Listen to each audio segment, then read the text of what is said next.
Mais de 85 milhões de mulheres em todo o mundo têm endometriose. O número de brasileiras afetadas pela doença já ultrapassou os 6 milhões. A endometriose, ela hoje realmente é uma doença da mulher moderna. As mulheres que têm endometriose, elas são mulheres que têm um ritmo de vida um pouco mais acelerado em geral, elas têm um ritmo de estresse maior, o que diminui muito a imunidade. A mulher antiga, pelo número de filhos, número de gravidezes, ela seria exposta a 100 menstruações em média. A mulher moderna, muito poucos filhos, ela é exposta 4 vezes mais, 400 vezes. A parte interna da mulher, ela não foi preparada para isso. O grande enigma que a gente tem hoje é justamente o que causa a endometriose. A primeira teoria, que já tem praticamente 100 anos, mais de 100 anos, dizia que o fluxo de sangue na época da menstruação ele refluiria pelas trompas, cairia dentro da cavidade abdominal e se implantaria nesses locais. Toda mulher que tenha maior dificuldade na saída do sangue normal, ou seja, do conteúdo menstrual, tem maior incidência de endometriose. Alguma coisa em torno de 20, 30% da população vai desenvolver endometriose. E dessas que vão desenvolver endometriose, menos de 5 a 10% vão ter sintomas. Os sintomas são diferentes de mulher para mulher, mas a dor no período da menstruação pode ser apontada como característica da endometriose. Os sintomas principais da endometriose são dor, e em graus variados, ou quando ela gera infertilidade. Qualquer adolescente que tenha muita dor, que tenha que faltar à escola mais do que 2 vezes, ou frequentar a enfermaria por cólica, ela tem que ter uma atenção especial. 50% delas já têm endometriose na adolescência. 70% das causas de dor pélvica, de dores pélvicas crônicas, são causadas por endometriose. E tem dessas mulheres que têm dor o mês inteiro. Tem mulheres que têm endometrioses mais avançadas, ou com um comprometimento maior, que tem mais aderências, que os órgãos grudam dentro da barriga, e elas têm dores fora do período menstrual também.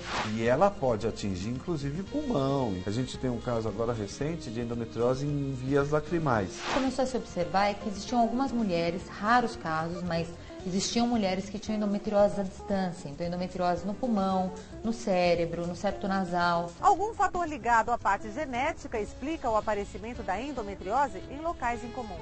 Algum distúrbio na imunidade do corpo que faz com que ela não consiga combater o aparecimento dessa doença nesses locais.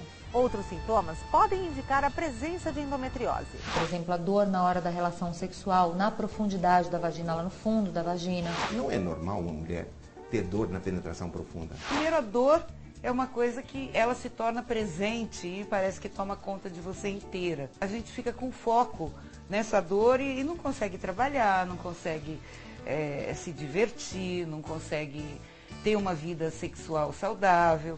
Então, isso causa muita perturbação. Eu tinha muito dor abdominal, assim, tinha dor também nas costas, então eu procurei um médico, ele fez exame e ele descobriu ali que eu tinha endometriose. É muito comum um local atrás do colo do útero, que a gente chama de região retrocervical, que é atrás do colo do útero, se encontrar endometriose. E essa dor normalmente ela reflete para as costas. Então, não é infrequente nós termos mulheres que têm endometriose e que às vezes acabam indo parar num ortopedista, por exemplo, porque acham que tem uma hérnia ou que tem uma pedra no rim, porque dói irradiada para a região do rim.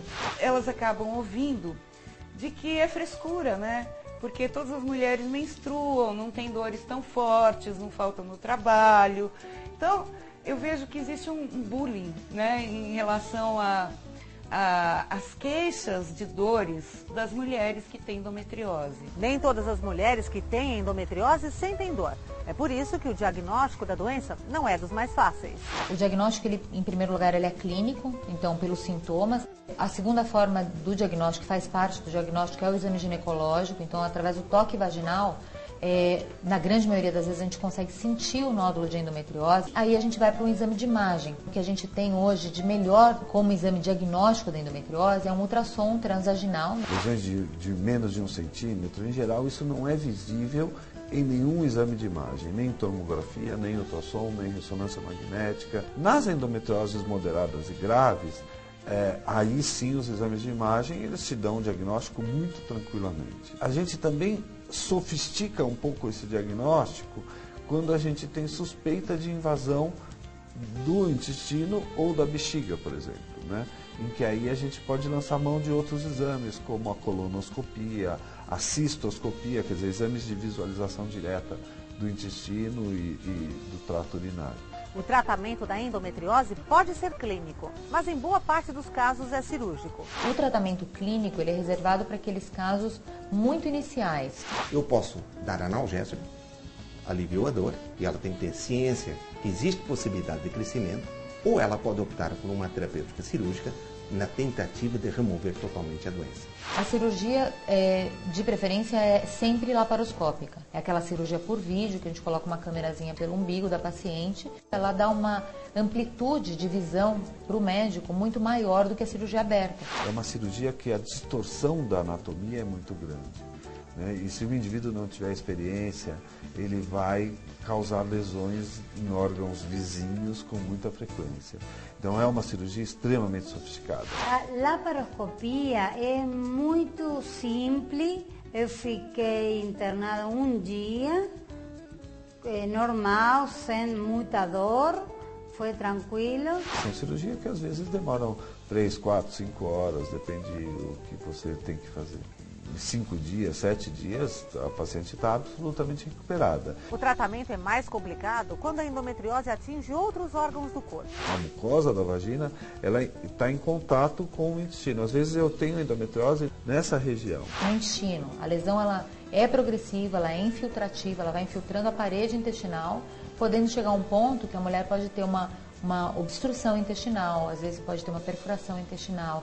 É raro, mas isso pode acontecer. Às vezes tem que tirar um pedacinho do intestino para poder tratar a endometriose. O que nós temos hoje de opção é a tecnologia robótica, que o cirurgião ele tem uma visão tridimensional da cavidade, ele opera sentado, tem o melhor controle das pinças, porque as pinças são amparadas pelo braço do robô. A amplitude de movimentos, os movimentos eles são mais finos, mais delicados. Mesmo com as mais modernas técnicas, a medicina ainda não descobriu a cura definitiva para a endometriose. A endometriose ela é uma doença que não tem cura. Então, a partir do momento que se retiram todos os focos da doença, existe uma chance de retorno. Por isso, o tratamento hormonal pós-operatório ele é importante. Nós hoje lidamos com uma taxa de recorrência ou persistência da doença de 10% ao ano. Em 5 anos, 50%. Isso é horrível. Apesar de não ter cura definitiva, é possível controlar o principal sintoma da endometriose, a dor. O que nós orientamos é um tratamento hormonal com anticoncepcionais, ou com progesterona, ou um DIU medicado com progesterona, ou implante com progesterona.